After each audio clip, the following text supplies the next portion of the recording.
Gua kalau sendirian ngerekam begini nih, anjing pakai tripod. Itu nggak bisa lo flip LCD ya? Bisa. Ya kan lo di flip kan beda. Ngapain sih lu? Nggak pede? Ya biar kelihatan audio barnya, ngereknya kan enak. Kelihatan tuh. gua. Komposisinya, nah pas kan tuh. Gini, nah. Dia pakai topi lah. Jelek gua. Ya kalau jelek mah buat lahir susah. Jadi ngomongin apa ya? Gue bingung. Salam dulu dong. Gua- Kembali lagi kita ke konten Nanti gue horor. pasti gue bikin nanti kontennya. Gue bikin ini dulu. Siapa yang kangen dengan konten horor gue, komen gitu. Iya. Baru gue minggu depan baru gue bikinin lo. Ya, Gitu. harus gitu dulu karena udah setahun nih lu nggak upload. Sayang banget itu. Capek, Pak. Jadi Pak, lu mau cerita kayak gimana nih, Pak? Lu salam dulu lah. Gila kali. Iya. Yang proper dulu dong. Salam halo, jumpa lagi nih, kita udah lama gak ketemu. Lu dong, Pak. Ganti, Pak. Jadi gue ganti host nih. Halo. Karena hostnya berhubung pemalu ya introvert, jadi gue yang ngebuka. Nah, kita setahun ini kita nggak upload konten di akun atau di channel Kontributor Jakarta karena kesibukan masing-masing, karena kita ikutin saham Goto banyak dan rugi banyak, jadi kita konsentrasinya ke situ terkuras. Dan kita juga banyak mikirin utang negara dan BBM naik, jadi kita baru sekarang bisa konten lagi. Ya, Bang Pe, apa kabar Bang Pe? Kebalik anjing. Oh ya, salah ya. Pak, gimana, Pak? Katanya lu langsung aja, Pak. Gue Kabar dulu lah, lu nanya gua dulu, kita kan udah lama gak ketemu. Lu nggak mau basa-basi dulu sama gua. Anak sehat, Pak. Alhamdulillah, sekarang menuju yang ketiga. Tamu gua namanya Rifai, dipanggilnya Pai, anjing gak? Guguk dong. Dipanggil Pai. Gimana, Pai? Kerjaan lu, Pai? Apa, Pai? Alhamdulillah, kerjaan di tempat baru setahun ini ya lepas dari pandemi, mulai Natal lagi lah. Minus dikurangin lagi yang kemarin pandemi. Covid kena imbas. Covid dahsyat banget ya. Lu hampir kena? Hampir kena udah 2 kali atau 3 kali lah positif ya.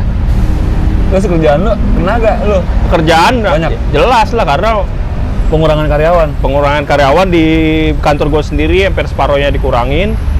Terus beberapa yang bertahan juga ada yang dibayar separoh. Tapi tetap kerja WFH tapi dibayar separoh, ya macam-macam lah bentuknya. Dan akhirnya gue pindah ke perusahaan lainnya lah. Mau gimana Perusahaan lagi baru. ya? Gimana lagi? Mau nggak mau harus bertahan ya? Harus bertahan lah karena kita punya kewajiban.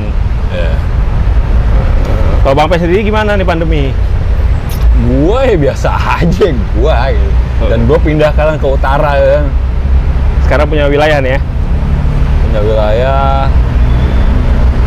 Ya kalau gua sekarang ngikutin arus air aja, Pak, gua, Pak. Enggak. Kok gue jadi kaku sekarang ya? Lama banget gua enggak konten, lu kaku Bukan. banget gua anjing. Besok kita ganti hostnya ya. Sebenarnya sih kita nggak usah cerita pandemi lah ya. Iya. Karena kan konten ini konten horor nih. Nanti pemirsa juga bullshit lah, udah banyak ngomongin pandemi lah segala macam lah. Ya. Cuman gue kangen aja ngontennya, udah lama udah kaku juga mulut gue. Dari banyak yang nanya-nanya di komen sama gue, woi lu nggak ngonten, woi bang lu kemana aja, bang, buset gue kata, gue mau jawab gimana, gue bilang gitu kan. Biasa, kayak biasa dong, ini gua nih anjing gitu. Gue sibuk, gue kata, gimana gue sibuk, cuman dia nggak ada duitnya, sibukan. Jadi kembali lagi nih sekarang nih gue nih punya temen gue punya cerita horor lah semenjak gimana, Pak, yang kontrak ya, Pak? Kontrak gua sih agak ini ya skeptis tentang dunia horor, tapi kejadian horor ini menimpa keluarga gua sama anak bini gua sih. Lu sampai begitu, gua lebih nggak percaya, Pak. Cuman gua ngerasain gitu. Iya. Gitu akhirnya ya udahlah, ada gitu kan. Iya, akhirnya ya mau nggak mau, ya emang ada lah dunia lain kayak gitu. Ada, cuma kan untuk menghindari ketakutan akhirnya kan disingkirin gitu kan. Tapi lama-lama ngedeket nih akhirnya. Gitu. Jadi mulai berasa gitu kan. Mulai punya six sense, indra keenam. Indra ke-8 gitu. Indra masih RTP. Lu gimana Pak? Lu kontrak sekarang lu tinggal di Condet. Condet, kejadiannya juga di Condet, di kontrakan gua. Nah, sekitar tahun 2018. Dan dulu itu kontrakan nyokap lu apa kontrakan? Bukan.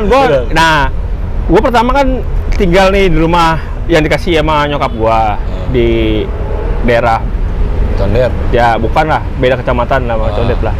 Intinya di satu daerah Jakarta Timur. Di daerah pasar, Bang. Nah, kehidupan orang pasar, anak pasar, ya gue tau lah kecil gue gimana kan. Akhirnya gue mutusin cabut lah. Gue nggak mau besarin anak gue di lingkungan yang sama dengan gue besar. Kenapa emang? Ya anak kecil udah ngomong kontol anjing, jago. Udah jago maling. Ini anak gue nggak boleh nonton nih. Tempat di bip aja, di bip gitu kan.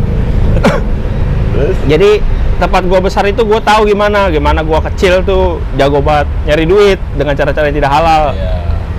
Intinya kayak gitulah. Keras lah ya, pasar keras ya. Keras lah didikan gue lah. Gue nggak mau ngidupin anak gue di lingkungan itu. Di lingkungan itu. Akhirnya gue cabut lah nih. Gue cari-cari lah gue kontrakan di daerah Condet, deketin rumah mertua gue tadinya. Nemu nih kontrakan adem, murah, harganya 1.400.000 atau 1.300.000 gitu. Tapi 2 kamar. Luas bangunannya itu sekitar 25 meter, gede lah itu, 2 kamar. Jakarta ya? Iya, Jakarta ya, ruang tamu ada, teras ada, kamar 2, dapur ada, kamar mandi ada, dengan harga di bawah 1,5 juta. Iya. Siapa yang nggak tertarik? Iya. Nah, di kontrakan itu berjejer nih, ada 4 kontrakan. Iya. Satu bangunan 4 kontrakan ya? Satu bangunan, satu gerbang, ada 4 pintu. Iya. Nah, di sebelah kontrakan itu ada makam. Makam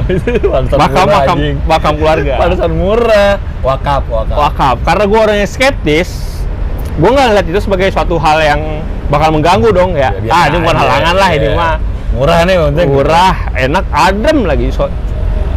Cuacanya adem karena masih banyak pohon ya. Iya, kuburan. Iya, dan dia posisinya masuk ke gang, agak mojok dan rumah kontrakan itu paling pojok, udah paling terakhir. Iya, buntu lah ya. Buntu. Artinya udah nyaman, gak ada kendaraan lalu lalang. Iya. Sepi lah ya. Tempat ideal buat gua ngebesarin anak nih. Gue lihatnya seperti itu. Pindahlah gua sama istri gua dan anak gua yang pertama. Di situ posisi istri gua lagi hamil. Yang kedua, nggak tahu berapa bulan ya. Lupa gua bulannya berapa. Tinggal nih berapa bulan situ nyaman, gangguan udah ada nih gangguan kecil, cuman bukan gue yang ngerasain, itu bini gue yang ngerasain. Gimana? Kayak itu ada udah berapa bulan? Itu dari sebulan awal, dari pertama. Tapi gue pernah dengerin cerita bini gue, itu mah halusinasi lo aja. Ya, cerita bini lo apaan? Kayak ada orang mandi. Kamar mandi lo? Iya, terus kayak ada orang yang merhatiin dia di atas lemari. Merhatiin gimana? Ada yang ngeliatin. Kalau kita diliatin, berasa gak? Iya, berasa. Itu ya kan, perasaan itu tuh yang ada di bini gua. Perasaannya siapa yang ngeliatin, maksud gua? Gondrowo atau apa gitu? Enggak ngeliat fisiknya. Nanti fisiknya gua kasih tahu. Karena fisiknya sendiri gua didatengin di dalam mimpi. Ada yang ngeliatin lah pokoknya ya. Iya, ada yang ngeliatin. Di atas lemari tuh. Nah, apa lagi? Banyak lah gangguan kecil kayak gitulah. Itu masih awal tuh ya? Masih awal. Lahir lah nih anak gua. Enggak, sebelum lahir kandungan bini gue bermasalah. Yang tadinya awalnya nggak apa-apa? Nggak apa-apa, udah mau masuk bulan keberapa gitu, bermasalah. Gue bawalah ke tukang urut.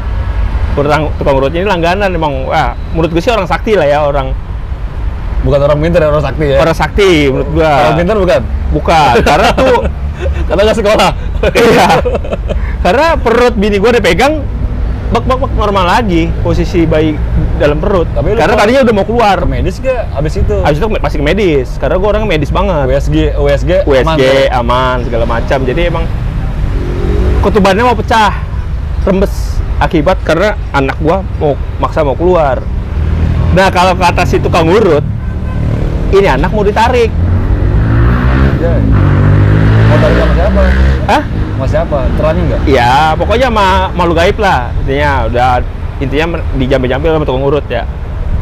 Akhirnya berapa bulan, 6 bulan bini gue harus bed rest karena ketubannya rembes. Iya, istirahat nggak boleh ngapa-ngapain sampai lahiran tuh, proses lahiran. Lahirlah anak gue nih dengan proses sesar. di salah satu rumah sakit swasta. Pertama tinggal di rumah mertua gue nih 40 hari. Setelah 40 hari gue balik ke kontrakan. Kontrakan yang kemarin. Kontrakan yang kemarin. Setiap gue ajak ke kamar, anak gue pasti nangis. Kamar tidur. Kamar tidur. Nangis kejer nggak bisa diam. Gue bawa keluar diam. Gue bawa keluar diam. Akhirnya gue sama bini gue mutusin gelar kasur di ruang tamu. Iya, biar dia diam ya. Biar dia diam dan tidur situ lebih nyaman. Dan akhirnya tuh kamar nggak pernah gue tepatin. Anjay. Ngerokok doang. Iya, nyalain dong. Lu kayak orang ini. Nyalain. Nah, mertua gue kalau dulu kan gue kerja di media gue lama, gue ada piket malam ya. Iya. Nah, bini gue tuh nggak mau tinggal sendirian. Akhirnya mertua gue suruh nginep segala macam. Nah, kebetulan mertua gue katanya bisa ngobatin juga. Bisa pengobatan alternatif lah, baca-bacaan gitu kan. Mertua gue nggak pernah ngomong kalau dia juga digangguin. Ternyata mertua gue juga digangguin mulu. Ya nggak pernah cerita sih. Piket malam lo udah tinggal sendiri nih, akhirnya mertua lo datang. Mertua gue datang nemenin, akhirnya begitu. Lama-kelamaan nggak tahan bini gue, akhirnya cabut. Nggak tahannya? Karena sering kasih lihat bini gue. Ceritanya? Nah, kasih lihat itu sama sosok-sosok kayak kuntilanak Di dalam kamar. dalam kamar. Anjing, gua hampir setahun nih, Pak, nggak denger cerita kayak gini, lagi ngelinding lagi gua anjing.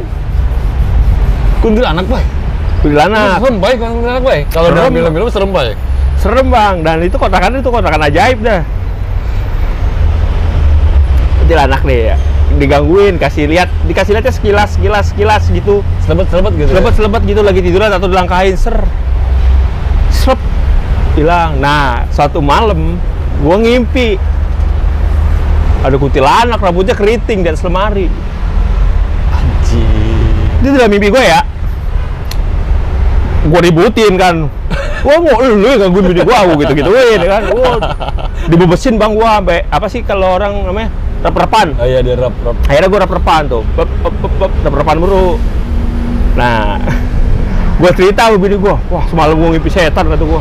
Berasa banget. Ditanya sama bini gue, setannya kayak gimana? Rambutnya keriting, pakai gaun putih. Iya. Itu yang sering gue lihat, kata bini. Serem, Pak, itu, Pak. Lu dalam mimpi lu serem banget gak tuh? Kagak, cakep, mukanya gak ada serem, gak ada takut, makanya gue gak takut. Lagi berantem tuh? Pokoknya gue omel-omelin dalam mimpi ya. Lalu gue omelin tuh setan, pokoknya gitulah. Akhirnya sering tuh ya? Bini gue sering, sama anak gue sering nangis mulu. Anak yang pertama nggak ngeliat? Anak pertama enggak. Karena emang kurang, kalau yang anak kedua ini sensitif. Mungkin karena sensitif dari dalam lahir, karena ya dari dalam kandungan. Dari dalam kandungan. Terus katanya kan kalau kata orang tua dulu, anak yang kelilit hari-hari Ya, dalam sensitif, disukain sama makhluk-makhluk gaib. Iya. Nah, anak gue dililit 3 lilitan tuh hari-hari. Lah anak gue yang kedua kan ganteng. Iya, sama kayak gue. Nah, dari situ tuh akhirnya gue mutusin untuk pindah lebih dekat lagi ke rumah mertua gue, tapi nggak serumah. Walaupun tetap kontrak. Tapi gue nggak tetap, intinya gue nggak mau satap sama mertua lah, walaupun dekat. Akhirnya gue pindah lah. Tapi itu kontrakan masih berjalan. Yang lama? Yang lama gue tepin. Nah, gue pindah, tempat lama, aman nih, adem. Terus ada lagi yang nempatin tuh tempat gua bekasnya. Oh, yang lama, kontrakan lama dan nempatin? Kontrakan bekas gua. Bini gua nanya kan sama tetangga-tetangga kontrakan. Nah, yang aneh, tempat gua doang tuh, Bang. Satu kontrakan itu doang? Kontrakan gua doang. Kan ada 4 tuh? Ada 4, yang 3 enggak. Yang 3 enggak terlalu kedengeran lah cita-cita gaibnya. Cuman kata orang situ, di sini udah 3 kali orang nggak ada yang betah. Pindah. Lah abis gue juga sama, sebulan doang nempatin. Terus bini lu cari tahu tuh ceritanya tuh?